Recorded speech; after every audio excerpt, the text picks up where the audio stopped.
মহান আল্লাহ তাআলার এই জিনিসকে নিয়ে আপনাদের এই বিভেদটাকে এক করে ফেলেন।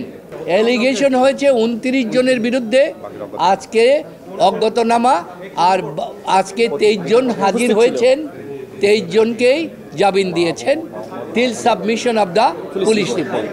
তবলিগ জামাতের যেই আন্দোলন এবং যেই সমাবেশ, এটা আমাদের হজের পরে সবচেয়ে বৃহত্তম সমাবেশ।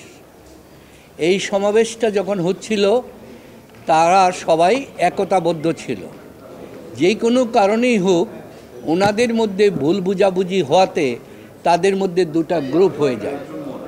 একটাকে বলা হয় মাওলানা সাদপন্থী, আরেকটারে বলা হয় মাওলানা জুবায়েরপন্থী। এই হওয়ার কারণে সরকারের পক্ষ থেকে, বিগত সরকারের পক্ষ থেকে, এই সরকারের পক্ষ থেকে সব সময় প্রচেষ্টা চালানো হয়েছে তাদেরকে এক করার জন্য, কিন্তু তাদেরকে এক করা যায় নাই। তাই সরকারের ব্যবস্থাপনায় তাদেরকে দুইটি ভাগে ভাগ করে দিয়ে এই জামাতের আয়োজন করা হয়েছে। এই জামাতকে কেন্দ্র করে এইবার 18 তারিখ তবলিগ, 18ই ডিসেম্বর তবলিগ জামাতের সেই টঙ্গীর ময়দানে হাজার হাজার লোকের সমাবেশে নিজেদের মধ্যে একটা ভুল বুঝাবুঝির কারণে এবং তৃতীয় পক্ষ এখানে সুযোগ নেওয়ার কারণে কয়েকটা লোক মার্ডার হয়ে যায়, মৃত্যুবরণ করে, যেটা আমাদের জন্য দুঃখজনক। এখন দুই পক্ষই দাবি করেন তাদের নিজস্ব লোক মারা গিয়েছে, আমরা যা শুনেছি এবং যা দেখেছি। জেনেক্সে শিফট করো, লাইফকে লিফট করো। এখন জুবায়েরপন্থী তারা সাদপন্থীদের বিরুদ্ধে গত 18ই ডিসেম্বর আপনার কোন থানায়, 19 তারিখে টঙ্গী পশ্চিম থানা, টঙ্গী পশ্চিম থানায় 19শে ডিসেম্বর 18 তারিখের ঘটনাকে কেন্দ্র করে একটি মামলা দায়ের করে এই মামলার মধ্যে হত্যার মামলার দেওয়া হয়েছে। কিন্তু আজকে যেখানে যিনি এসেছেন উনি হচ্ছেন সৈয়দ ওয়াসিউল ইসলাম। ওনার বয়স হচ্ছে 80 বছর।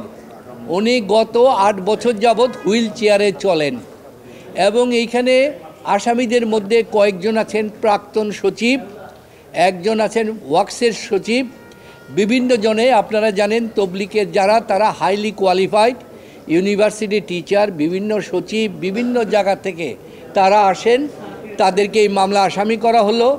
তো সুতরাং মহামান্য আদালতের কাছে আমরা বললাম, হাইকোর্ট ডিভিশনের কাছে আমরা বললাম, এই তবলিগ জামাতটা যেন জনগণের মনে যে আশার সঞ্চার করেছে, এই তবলিগ জামাতটাকে কেন্দ্র করে তাদেরকে আজকে একটা যে মামলা দিয়েছে, এই মামলার কারণে তারা কোনো কার্যক্রম করতে পারছে না। তাদের পরবর্তী তারিখ কবে তাদেরকে দেয়? 7, 8, 9 তাদের তারিখ, ফেব্রুয়ারি। আর ওনাদের তারিখ ওনাদের হলো 31শে জানুয়ারি, 31শে জানুয়ারি, 1-2 হচ্ছে ফেব্রুয়ারি হচ্ছে মাওলানা জুবায়েরপন্থীদের।